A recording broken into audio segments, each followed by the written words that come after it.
Thanks, Dan. You. Super, super. And, again, we go from one group of innovators and just another innovator who about 2 years ago, roughly these days, was leading up J Labs in New York City, about 6 blocks south of Hit Lab Soho on Barrack Street, and now is running one of the country's largest innovation labs, one of the country's largest health plans, Anthem.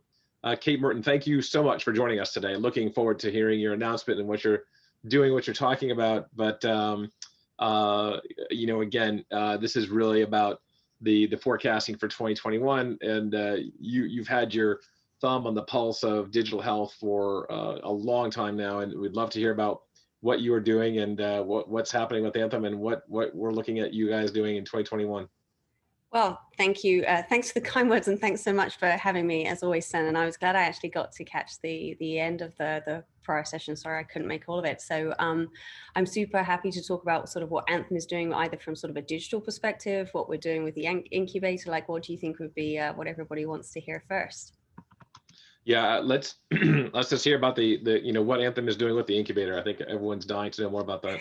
Yeah, we've because of COVID, we've kind of been working in stealth mode. So we've actually launched the Anthem Digital Incubator. It came into being last September, but we actually did officially launch it externally during JP Morgan Week, and not surprisingly, we do have a bricks and mortar site in Palo Alto, but due to recent circumstances, we've actually made the incubator fully virtual. And I think one key thing between what I've done in my prior life and now is obviously I'm working for one of the country's largest payers, which is great because it means we have a key path to market for our entrepreneurs. But one of the other key things is that this incubator, we're holding the bar incredibly high because we're actually funding all of the entrepreneurs that come in. So every entrepreneur that comes in, they're not just coming in to get the education and the mentoring, which they get anyway, but they're coming in because they've actually shown that they can solve a use case and a business case for Anthem.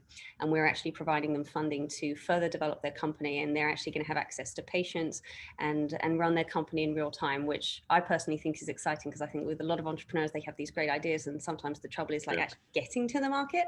And we've actually been able to set ADI up so that the entrepreneurs that's the first thing that they'll be doing when they join us. That's fantastic. And from a transformational standpoint, I mean, this is big. I mean, Anthem is such a major component of the US healthcare system. About how many members now is Anthem trending at nationally? Well, it always, so if you talk about Anthem or if you talk about Anthem and the Blues plans, we like to say we touch at least 1 in every 3 lives across the country, which, was one of the things that drew me to Anthem, because you're like, if you're a person in healthcare and you want to touch the most people and do good, you're like, where can I go with where they actually get to touch the people? So that's a great, someone like me, it's a great playground to be in, and you get to learn so much as well being on the payer side. And that's actually another key thing for the entrepreneurs. I think understanding the payer world and what they consider and how you get a product out to market in partnership with them is a relatively unknown thing. So that's another exciting thing we're doing with them.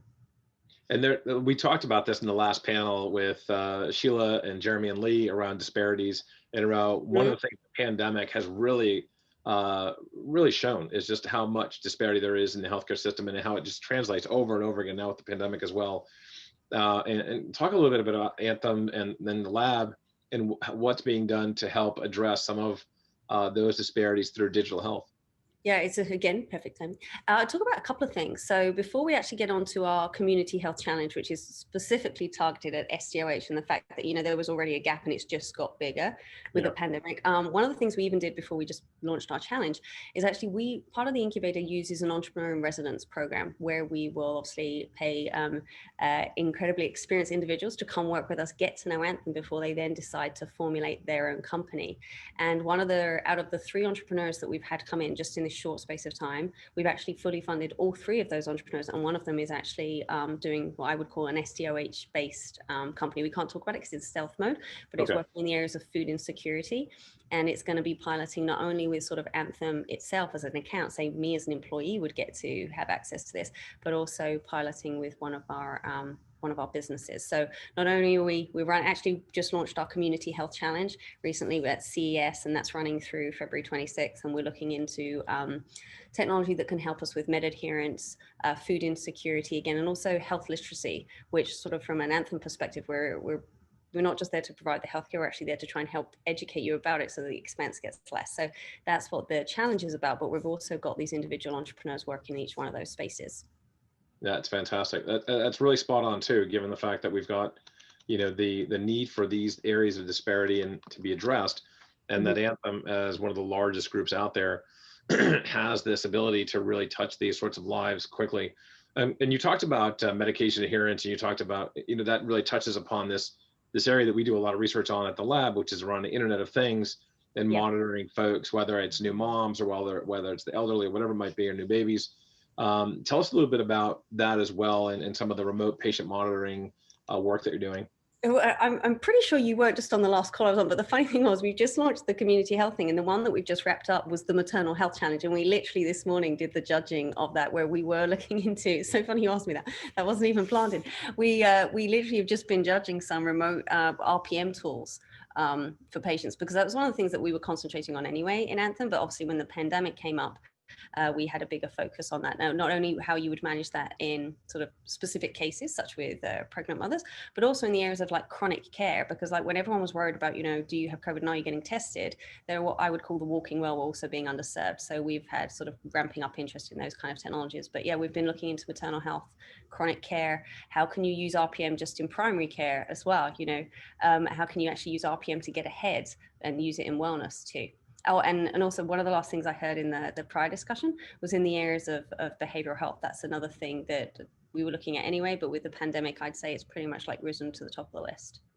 Yeah, it's incredible, isn't it? Just when we start looking at specific areas, and now just the levels of anxiety and depression that we're measuring in society, how they're looking at somewhere between 200 to 300% increases, truly in stunning fashion. Kate, you and I have known each other for years, and one of the biggest things we always talk about is around the adoption of digital health and these digital health technologies. And it's been, over the last 10 years, brutal. It's gotten better. Obviously, during the pandemic, people are using them more than ever. But how do you see the adoption of digital within these pockets, within these areas of a disparity of care and SDOH, and what can we do to help to improve them, not only in terms of the ecosystem, the community on this call, on this virtual meeting, but as an ecosystem, how can we help improve the adoption of digital over the next year?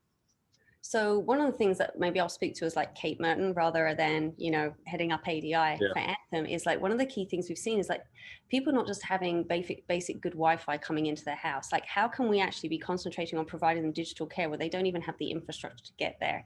And that's one of the things that we've been looking at working with the Blues plans around the country, is that some of them in the more rural areas, that's something that they're concentrating on. So how can we actually partner with other sort of telecommunication companies? Like we almost have to do that first before we bring in what I call like the shiny baubles of digital health. We actually have to make sure that people are set up to get that before we even try and give them something else. So that's actually a key thing. So when it comes to, before thinking about how I get someone to adopt it, I'm like, can you even do it if you wanted to?